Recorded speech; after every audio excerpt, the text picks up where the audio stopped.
Hey guys, welcome back to another video, and trying to get this out as quick as possible. And She-Hulk came out on Wednesday. So I said let me give you my quick thoughts on it.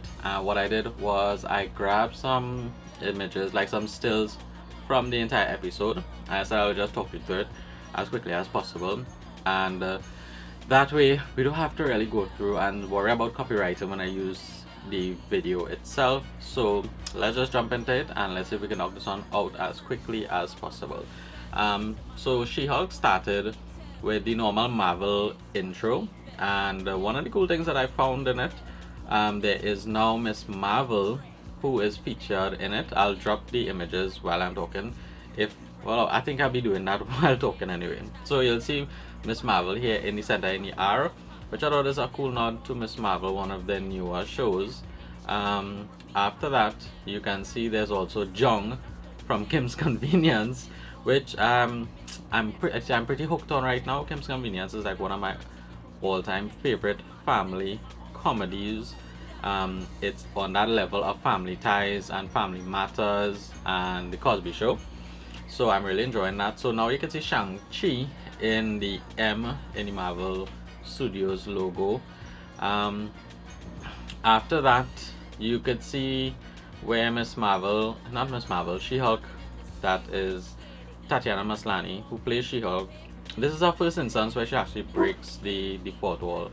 So that's pretty cool that they started off like that. I didn't expect it to be so soon. I thought it would have been something after she developed her powers, but it turns out that this is like the first episode is like a flashback to when she got her powers and how she got it. So I thought that was pretty cool.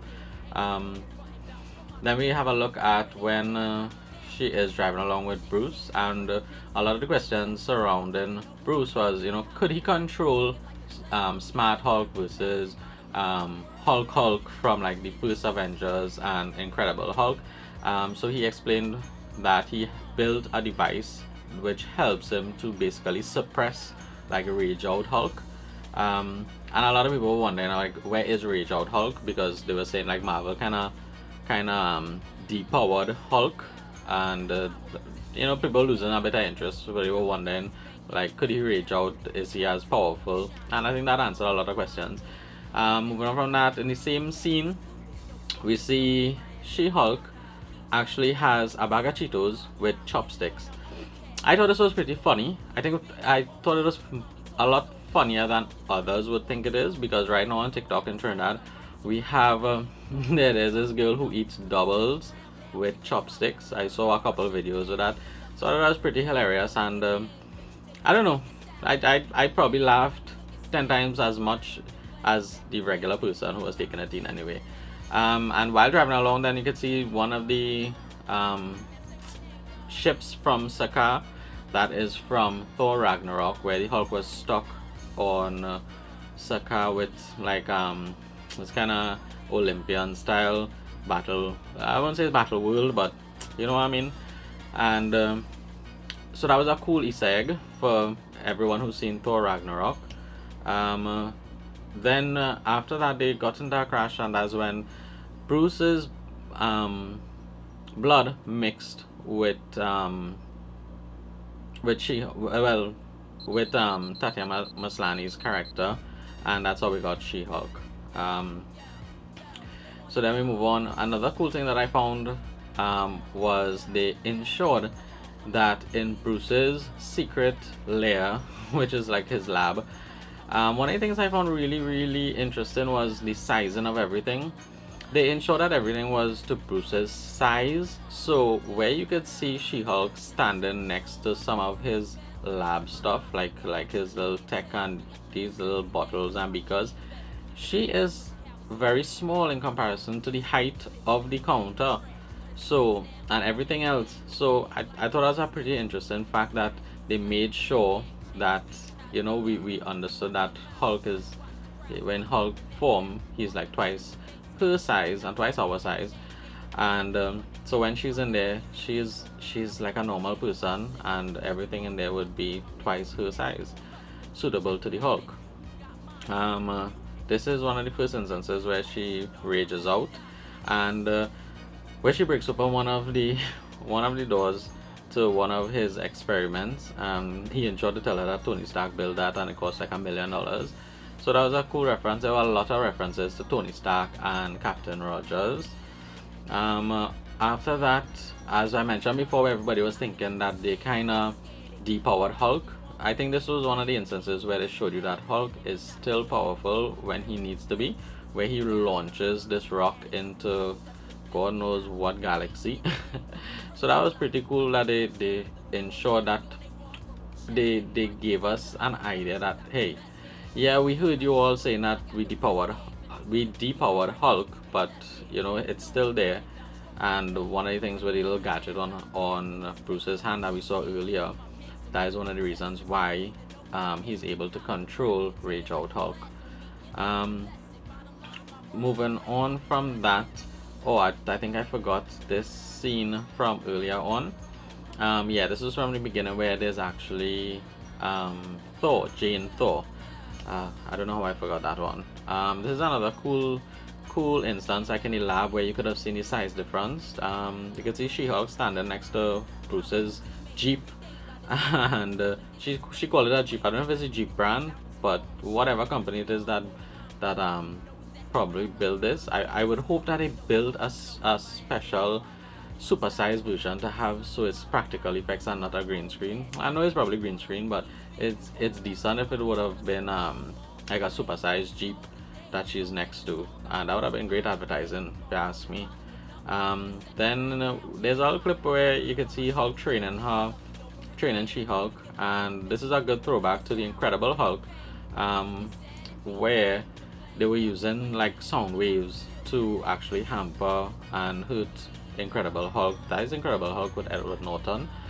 That was decent, a good throwback, a good Easter egg.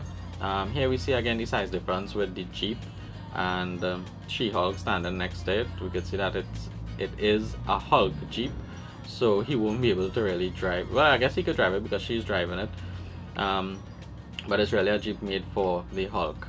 Moving on from that, now we go into the end credits, and there's a couple Easter eggs there too.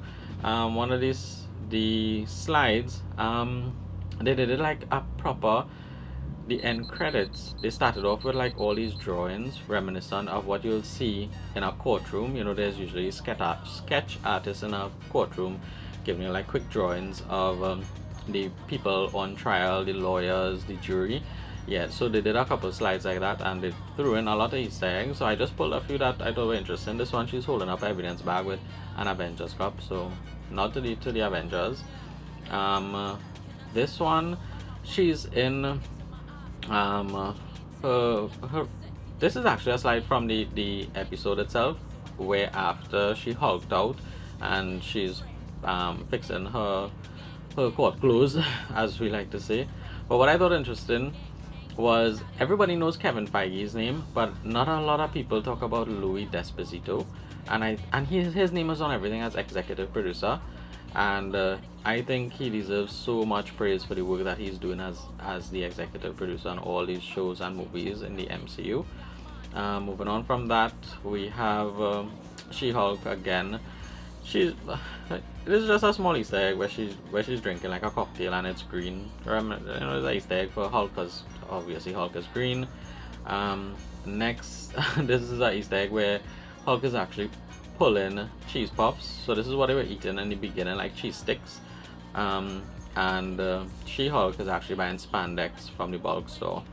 So that is because she expects to be hulking out a lot more as time passes. This is a throwback to earlier where I mentioned where she hulks out and destroys his lab with the $1 million door.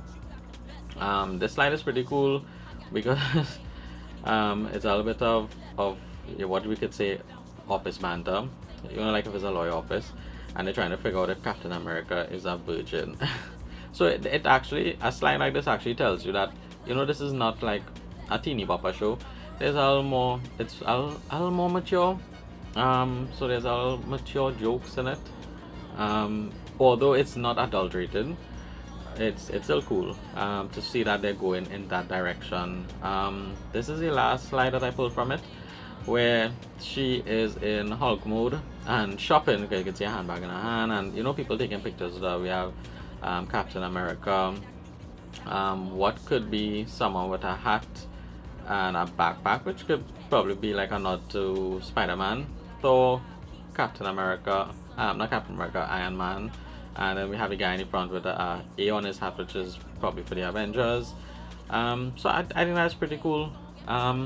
So overall, I really enjoyed the episode. I thought it was a good entry for a first episode. I would have liked a second episode, like for it to drop 2 episodes instead of 1. So yeah, we get that bit of exposition in the first one, and we get like the background and how She-Hulk came to be. We got a little bit of explainer on the position with Bruce Banner's Hulk, like why he appears to be depowered, and you know, like even they explained how he healed his hand using her DNA. The Saka ship that caused them to crash, and for their blood to mix and all that. So everything was pretty cool, but I think I wanted a second episode so we could actually get into what this series is going to be about. So the first episode, it was basically just exposition and a backstory. So I think with the second episode, we'd have gotten a direction of the series. I thought the humor in it was really well done. It wasn't like bang you over the head comedy. She didn't break the fourth wall as much as I thought she would, because that's what's one of the things she's known for in the comics. And remember, I'm not like a Marvel guy. I just briefly read 1 or 2 comics over probably the last 20 years. So I expected her to break the fourth wall a lot more, but I'm thinking we're going to get that a lot more going forward. I like the explainers of Bruce. I thought the CGI was pretty decent. There were some shots in it where obviously you could tell where Hulk in some scenes you could see his skin and thing very textured, and in some other scenes it felt kind of a little too smooth. So but I was being nitpicky. What else? I think that's about it. I like the Easter eggs. So a lot of Easter eggs in it. I really can't go through all. I'll have to go through the video and probably do frame by frame and pull it apart, which will take too long. But overall, I'm looking forward to episode 2. I'll go through there's a short trailer out, I think like a 25-second trailer, so I'll probably go through that and break that down. And if there's anything spectacular in it, I'll do a video and drop that probably tomorrow or maybe later on tonight. But what did you think of Hulk, She-Hulk, and what are your expectations for it? I'm hoping there's a lot of world building, and I'm just looking forward to a lot more Easter eggs. I can't wait to see when Daredevil drops in, and I hope it isn't just for like a 1 episode. I'm hoping we get Daredevil across a few episodes. And there's supposed to be Wong. I'm hoping we get Wong at least in a couple episodes, and not just like a post-credit scene. Yeah, so without carrying on too much, I enjoyed it.